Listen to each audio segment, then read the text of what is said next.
All right, so I'm going to go into the next set of vocabulary terms you should know for kinematics. We're going to start with speed.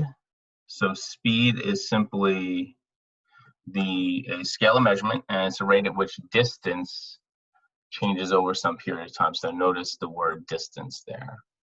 Velocity, by contrast, is a vector measurement. This means it has to include direction, right? Includes direction.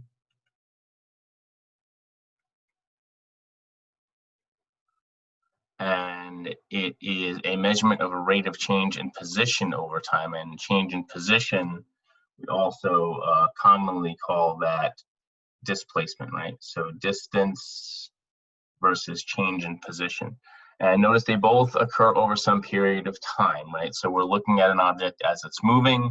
And if we want to know something about speed, we look at the total distance that it travels over a period of time. But if we look at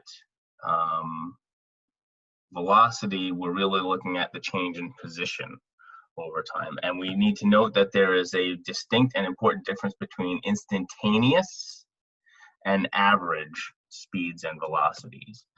So when we talk about the instantaneous velocity, we're talking about what is the speed or velocity right now, or what is the speed and velocity at time of 5 seconds, or something like that.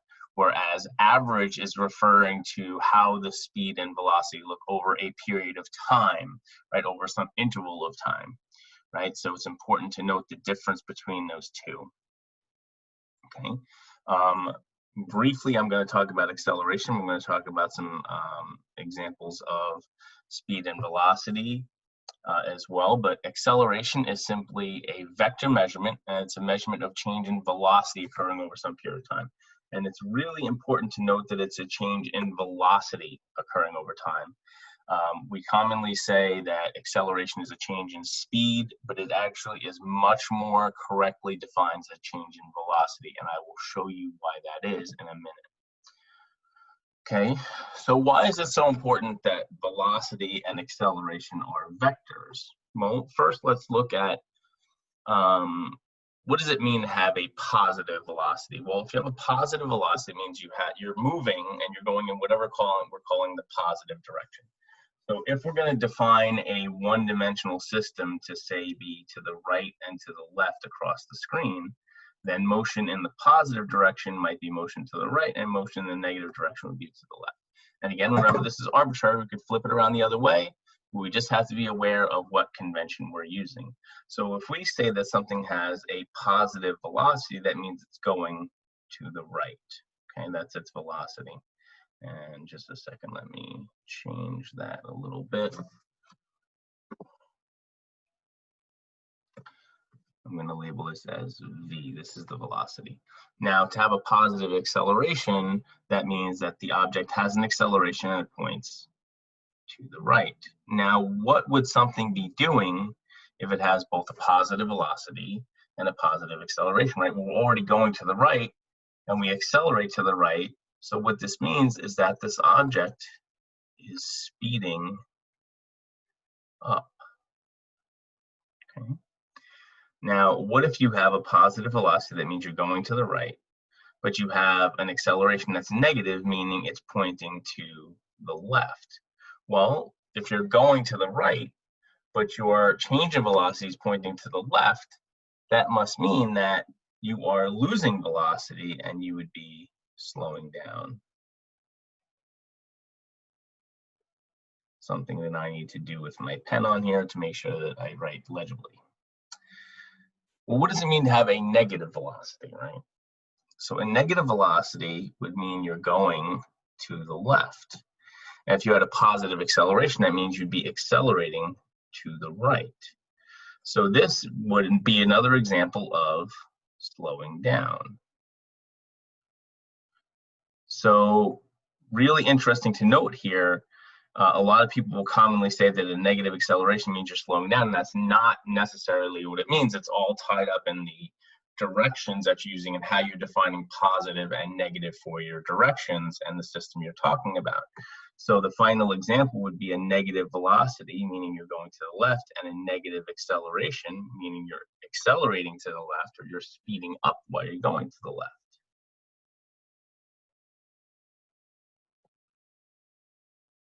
So the simple basic understanding of this is that if your velocity and acceleration point the same way, you're going to speed up. But if your velocity and acceleration point opposite ways, you're going to slow down. That's really all it is, right? So let's look at a quick example of why it's important to know that it's velocity and not speed that we're talking about. Okay. So I've arranged 6 different vectors to represent velocities. So every one of these is a velocity to the right. So I think from our previous examples, we could all understand that if I add an acceleration vector here, this tells me that this object is going to speed up. And if I add an acceleration vector to the left here, that this object will slow down. Now, what if, now remember, we're talking about one-dimensional motion primarily here, but we want to plant some of the seeds for two-dimensional motion, right? So what if there was an acceleration that didn't, the velocity is to the right, but what if the acceleration didn't point only to the right or to the left, right? Now remember, these are the relevant examples for 1D motion, right? So for the sake of the unit we're working on, those are the ones that we're really concerned with, but let's try and extend our thinking a little bit farther. What if we had a velocity to the east, but our acceleration was kind of like this, right? So we're not accelerating just to the east, we're accelerating north and east. Well, would this object speed up? Would it slow down? Well, what we can note here is that the acceleration does have some portion that points to the east, and it has some portion that points north. So this object would speed up because its acceleration is kind of pointing in the direction of the velocity, but it will also change direction, right? The object wouldn't only be going east anymore if it's accelerating northeast. We're going to be adding some velocity to the north, right?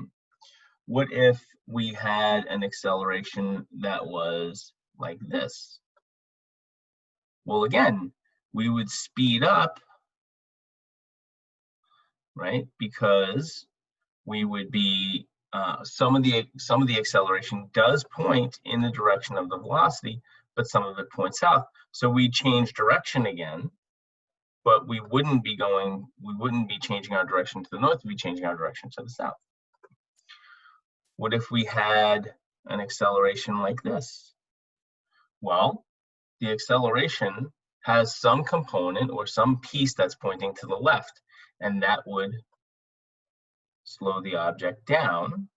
But at the same time, notice that there is some acceleration that's not in the direction of motion or not opposing the direction of motion exactly. There's some component to the north, so we're going to change direction. So now we come to a really important example that we will see around Unit 4. Okay, and it's a little early to be planting this seed, but I want you to see it early on because it will help it make sense later. What if the acceleration were exactly at 90 degrees to the velocity? Well, what do we notice? We notice that there's no acceleration in the direction of motion or opposing the direction of motion.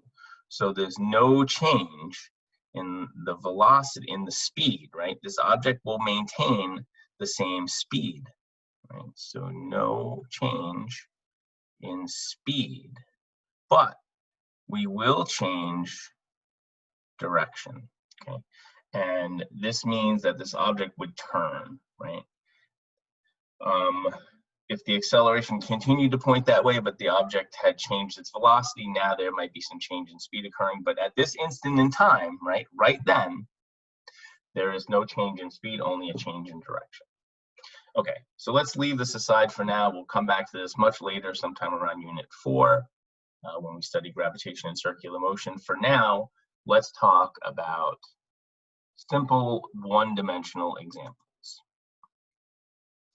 So our first example, an object moves east 15 meters in 3 seconds. So some object starts here, it moves 15 meters east,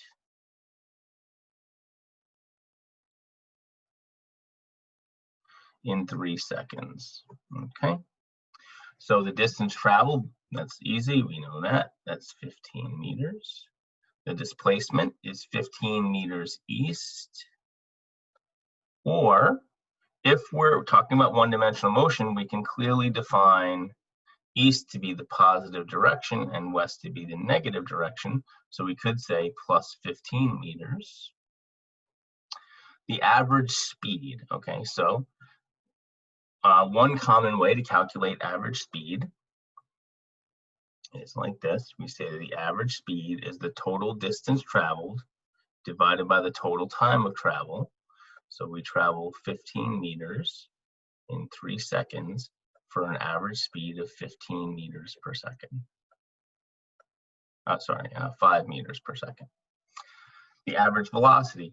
So commonly you'll see this formula written where we say V is average speed or velocity, and D can stand for either displacement or distance.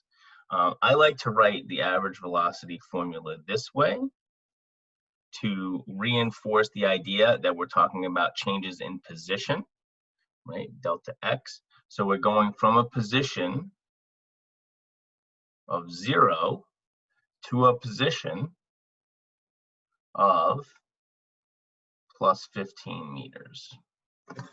So our change in position is the final position minus the initial position over the time, which gives us plus 5 meters per second, because this is a plus 15 meter position.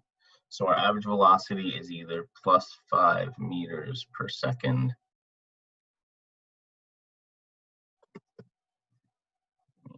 get that a little clearer. So plus 5 meter per second or 5 meter per second east.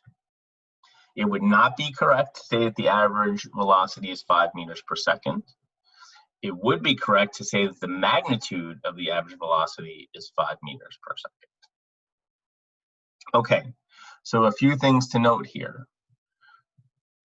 We are not sure if this thing maintained a constant acceleration. We don't know if it's sped up, slowed down, had a constant. All we know is that it went 15 meters east in 3 seconds. So therefore, the only thing we can comment on is the average speed and the average velocity. We have no idea what any of the instantaneous velocities or speeds were here at any time. We have no idea. We have no way of knowing, right? We cannot calculate what the rate of acceleration is. All we know is that the thing went 15 meters in 3 seconds. Therefore, the average speed must be 5 meters per second. And that its position changed by 15 meters east in 3 seconds. And therefore, its average velocity, 5 meters per second east. Okay. An object that is initially moving at 4 meters per second east changes its velocity to uniformly to 10 meters per second east. Okay, so our initial velocity, we're going to say our V naught initial velocity is 4 meters per second. And our final velocity, the X, is 10 meters per second. Notice that we don't know anything about the time, and we don't know anything about the distance or the change in position. We have no clue about any of this. So without knowing the time and without knowing where we started and ended up, we have absolutely no way of determining what the distance or displacements are. We can, however, make some comments about the average velocity and speed, because we started with a velocity of 4 meters per second east and ended with a velocity of 10 meters per second east. Now, because we know that the the velocity changes uniformly. This is extremely important. We know that if we were to graph the speed versus time, the slope of the graph would have a constant slope. So that means that we could determine the average speed here by looking at the average of the two instantaneous speeds, right? So this is an instantaneous speed, and this is an instantaneous speed, but we can turn them into an average, okay? So the average speed or velocity is simply the average of any two speeds or velocities, assuming, of course, that they change uniformly. If they don't change uniformly, then all bets are off. We cannot calculate the average unless it's a uniform change. So we could say 4 meters per second plus 10 meters per second divided by 2 gives us an average speed of 7 meters per second. And because we never change direction, right, we can assume that, well, actually, whether we change direction or not, it wouldn't really matter. We can attach an average velocity here of 7 meters per second east. And we will explore some examples later where directions change. But important to note here, we're only able to calculate average speed and velocity because that's the only information we're given are instantaneous speeds and velocities. Okay, an object begins with a velocity of 2 meters per second south and changes its velocity uniformly to 8 meters per second, and we're going to assume that this is also south in 3 seconds. So our initial velocity is 2 meters per second south, v naught or vx naught, and we're going to change it to 8 meters per second, and we'll call that vx, and this happens over a time of 3 seconds. Okay, so some things we can calculate here. First, we could calculate the average speed or velocity, right?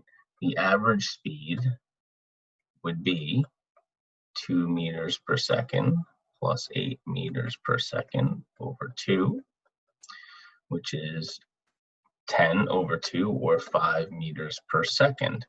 Since we were going at an average of 5 meters per second for 3 seconds,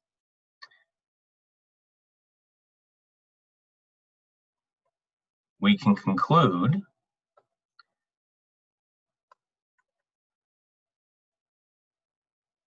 that we must have traveled 15 meters. Notice that this is distance, right? Our displacement, we would have been displaced 15 meters south, right? So our delta x would be minus 15 meters. Now, how are we going to reconcile all this? You know, how are we going to get the negative signs in there? Well, note that if we're talking about average velocity, that would make both of these signs negative, and we would have a negative 5 meters per second average velocity, which we would then say v average is delta x over t. So our delta x would come out to minus 15 meters. Okay. Now let's talk for a second about acceleration here, because it seems like we could characterize acceleration. Remember, acceleration is the rate of change in velocity. So we change the velocity by 6 meters per second, and we do that in 3 seconds. So the definition of acceleration is the change in velocity occurring over time. Note that a change in velocity is the final velocity minus the initial velocity. Let's clear some area here so we can work on this. So our acceleration is change in velocity occurring over time. Change in velocity is the final velocity minus the initial velocity. So we could rewrite this formula to say that the final velocity is equal to the initial velocity plus the acceleration times the time. And note that's what you get from substituting this in here. So this formula should make a lot of sense to you. It essentially just says this: the final speed of any object depends on what? Well, it depends on what speed it started with.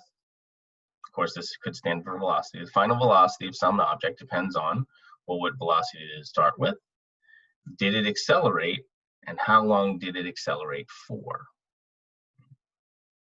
So let's use this equation first. So the acceleration is the change in velocity. So that would be the final velocity, -8 meters per second, minus the initial velocity, minus -2 meters per second, over 3 seconds. So -6 over 3 is -2 meter per second, or we could also say -2 meter per second squared. This is telling us, this negative sign is telling us what? Well, it's telling us that the acceleration is pointing in the negative direction, which in this case is south, right? So our acceleration is pointing south, -2 meter per second squared. Okay, so let's understand this a little bit better. So at first, our initial instantaneous velocity, -2 meters per second. We accelerate at a rate of -2 meter per second squared. That means after 1 second, we must be going at -4 meter per second. So this is our instantaneous velocity at 1 second after we started. 2 seconds after we started, we add another -2 meters per second to our velocity. So we're going at -6 meters per second at a time of 2 seconds. At 3 seconds, we're adding another -2 meters per second squared of speed. So we're going to be going at -8 meters per second. Okay. All right. So really interesting to note here that the negative signs are, again, completely arbitrary. If you wanted to call south the positive direction here, that would be completely fine. And your acceleration would come out as +2 meters per second squared, which simply means you're accelerating in the direction you were initially going in, which was south. Okay. Let's look at another quick example. An object that is moving at 30 meters per second changes its speed uniformly to 10 meters per second over a period of 10 seconds. So notice we say moving at 30 meters per second. This is a speed. And then we're changing the speed uniformly to 10 meters per second. And this is happening in 10 seconds. So what can we calculate here? Well, notice that this is a speed and this is a speed. These are not velocities. We have no idea what direction this thing is going in when it starts and when it ends. We're just going to assume, because we have no idea, you know, we can't assume anything else, that this is one-dimensional motion and that this thing is simply slowing down while traveling in the same direction, right? If we wanted information more complex than this, like did it slow down, stop, and is it going 10 meters per second in the other direction, we would need all that information. So we can only make the assumption here that this thing was going at 30 meters per second in some direction, which we will arbitrarily call the positive direction. And then later it's going at 10 meters per second in the positive direction. And that this happens over a period of 10 seconds. So we must have slowed down. Right. So our acceleration is a change in speed over time. So we changed our speed. We went down by 20 meters per second in 10 seconds. So our acceleration is -2 meters per second squared, which all it tells us is that we're accelerating in the opposite direction from the direction in which we were going. If you wanted to calculate distances here, you can do that. You can get the average speed. The average speed would simply be the average of these two speeds, which is 20 meters per second. And we can then say the average speed is distance over time. And again, all of this would have to happen uniformly, otherwise we can't do this series of calculations. But the distance here would have to be an average speed of 20 meters per second over a period of 10 seconds, or 200 meters.